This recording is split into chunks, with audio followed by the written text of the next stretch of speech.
ഇന്ന് നമുക്ക് ബ്രേക്ക്ഫാസ്റ്റിൻ്റെ കൂടെയും ഡിന്നറിൻ്റെ കൂടെയൊക്കെ കഴിക്കാൻ പറ്റുന്ന ഒരു സിമ്പിളായിട്ടുള്ള ഒരു ക്യാരറ്റ് കറിയാണ് കേട്ടോ.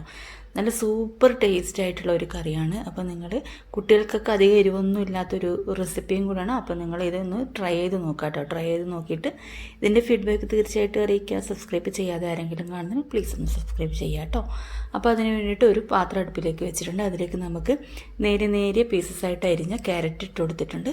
പിന്നെ നല്ല കുറച്ച് എരിവ് കൂടുതലുള്ള പച്ചമുളക് ഉണ്ട്, അത് നന്നായിട്ടൊന്ന് നടുക്ക് കീറിയിട്ട് അതും കൂടി ഇട്ട് കൊടുത്തിട്ടുണ്ട്.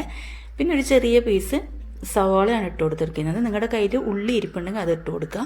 എന്നിട്ട് ഇത്തിരി ആവശ്യത്തിന് അതൊന്ന് വെന്ത് വരാൻ ആവശ്യത്തിനുള്ള വെള്ളവും കൂടി ഒഴിച്ചിട്ട് നമുക്കൊന്ന് ഫ്ലെയിം ഓൺ ചെയ്തിട്ട് അതൊന്ന് വേവിച്ചെടുക്കാം. കൂടുതൽ വെള്ളം ഒഴിക്കാതിരിക്കുക, ആവശ്യത്തിന് മാത്രം വെള്ളം ഒഴിച്ച് കൊടുക്കുക കേട്ടോ. ഇപ്പോൾ ഏകദേശം ഒരു പകുതിയോളം കുക്കായിട്ടുണ്ട്. അപ്പം നമുക്കിതിന് വേണ്ടിയിട്ട് ഒരു അരപ്പ് തയ്യാറാക്കി എടുക്കണം. അപ്പോൾ അതെങ്ങനെയാണ് റെഡിയാക്കി എടുക്കുന്നതെന്ന് നോക്കാം. അതിന് വേണ്ടിയിട്ട് ഞാനൊരു അര കപ്പ് തേങ്ങ ചിരവിയത് ഇവിടെ എടുത്ത് വെച്ചിട്ടുണ്ട്. അതിലേക്ക് ചെറിയ ജീരകം കേട്ടോ, ഒരു അര ടീസ്പൂണ്, പിന്നെ മഞ്ഞൾപ്പൊടി, ഒരു ചെറിയ കഷ്ണം ഇഞ്ചി, ആവശ്യത്തിന് കറിവേപ്പില, ഇതും കൂടി ഇട്ടിട്ട് നന്നായിട്ടൊന്ന് അരച്ചെടുക്കുക കേട്ടോ.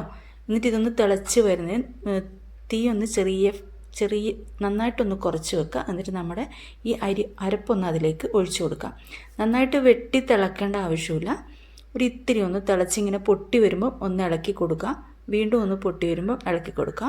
പിന്നെ ആവശ്യത്തിന് ഉപ്പും കൂടെ ചേർത്ത് കൊടുത്തിട്ടുണ്ട് കണ്ടോ. ഈ ഒരു രീതിയിലാവുമ്പോൾ നമ്മളൊന്ന് ഇളക്കി കൊടുക്കുക കേട്ടോ. വീണ്ടും ഒന്ന് തിളച്ച് വരുമ്പോൾ, അല്ലാതെ ഇങ്ങനെ വെട്ടി തിളച്ചിങ്ങനെ മറിയേണ്ട ആവശ്യമൊന്നുമില്ല.